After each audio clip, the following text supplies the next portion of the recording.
প্রতিদিন সকাল বিকেল জমিতে আর আসলে বা জমিতে সকাল ক্রিয়াতে। বিকেল পাক করার উদ্দেশ্য হলো যে খামা হলো, পানি বাড়া গেল, খামাটা বুঝাই দিলাম, হ্যাঁ হ্যাঁ হ্যাঁ, কোন ধানে পোকা ধরলো। বিস্তারিত বোঝা যায় হ্যাঁ, কি এটা অবস্থা, বোঝা অথবা যায়। পানি আছে কি হ্যাঁ নাই হ্যাঁ, এই বা গাড়িটা কেমনে সকাল কি। বিকেল পাক বৃষ্টির হাতে খুব উপকার হয়েছে। জমি দেখতে আইছেন? হ্যাঁ, হ্যাঁ, জমি দেখতে।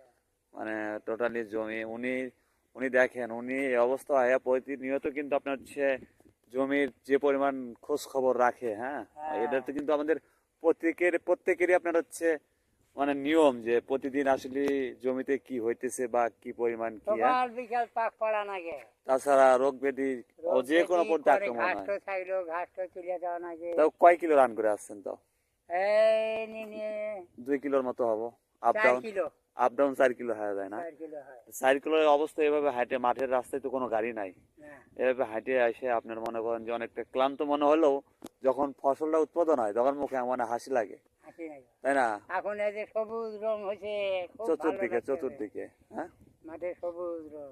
আপনার হচ্ছে অনেক কষ্ট, আর কষ্ট না করলে কেষ্ট মেলে না, চেষ্ট নেই। আর পরিশ্রম ছাড়াই কিছুই হয় না। হ্যাঁ, না, এই তো অবস্থা।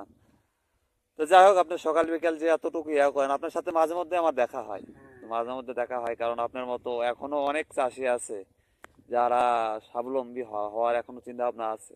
হ্যাঁ, প্রতিদিন সকাল বিকেল জমিতে আর আসলে বা জমিতে সকাল ক্রিয়াতে। বিকেল পাক করার উদ্দেশ্য হলো যে খামা হলো, পানি বাড়া গেল, খামাটা বুঝাই দিলাম, হ্যাঁ হ্যাঁ হ্যাঁ, কোন ধানে পোকা ধরলো।